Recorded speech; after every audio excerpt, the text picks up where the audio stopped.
C'est un geste de solidarité important pour l'estime de soi. Ces sacs à dos distribués au sans domicile fixe de Montpellier. L'opération a lieu une seule fois par an, au début de la période hivernale.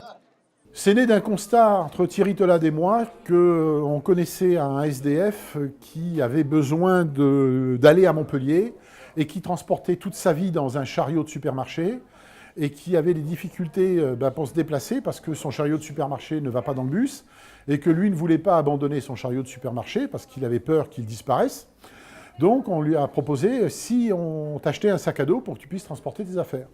Donc on lui a acheté un sac à dos et on a vu comment il mettait ses affaires dans le sac à dos. Et qu'il mettait ses affaires, il commençait par mettre des vêtements, après il mettait ses produits d'hygiène, après il mettait quelques nourritures qu'il avait avec lui et un petit bric-à-brac d'objets personnels. Christian vit dans la rue depuis 6 ans et ce sac à dos lui est bien utile. Ça fait plus lourd, hein ? Les chaussettes, c'est impeccable, c'est nickel. Et là, quand on a des chaussettes, on n'a pas froid aux pieds. Mais les affaires dedans, on peut s'en servir autrement. Voilà. Pour Nicole aussi, le sac arrive au bon moment. Apparemment, j'ai pas vu de duvet, non. Mais en fait, voilà, je sais pas ce qu'il y a, mais je vais pas tout déballer là quand même. Mais j'ai vu qu'il y avait des affaires de toilette, un pull bleu roi, un petit peu la couleur de mon sac, tout abîmé. Et oui, voilà. À l'intérieur, il y a un kit qu'on appelle kit festif. Voilà, ce sont des petites choses qui permettent d'améliorer un ordinaire. Le sac à dos contient 4 kits au total. On peut y trouver des produits d'hygiène, des denrées alimentaires et même des jeux, un téléphone portable, un livre accompagné de messages.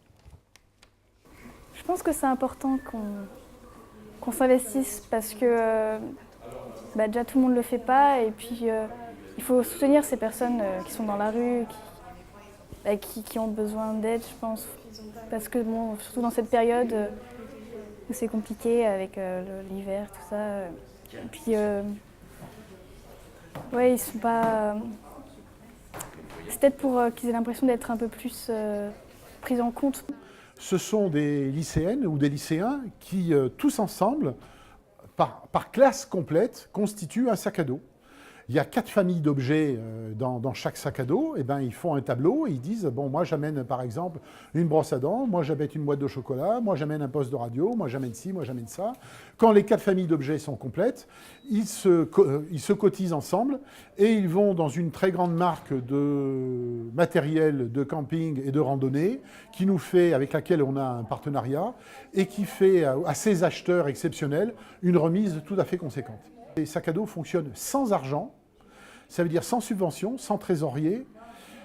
Quand une collectivité décide de nous aider et dit on va vous donner X milliers d'euros, on leur dit non, ne nous donnez pas d'argent, faites-nous des sacs à dos.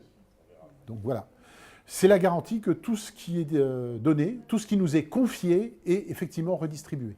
Alors, les impressions? C'est enrichissant, donc moi j'ai trouvé que c'était l'occasion et donc on s'est lancé dans ça, voilà. Peut-être on ne le fera pas 2 fois dans notre vie. Cette année encore, près de 200 sacs à dos ont été distribués aux bénéficiaires montpelliérains en partenariat avec la Croix-Rouge. L'opération continue jusqu'au début janvier dans d'autres villes de l'Hérault.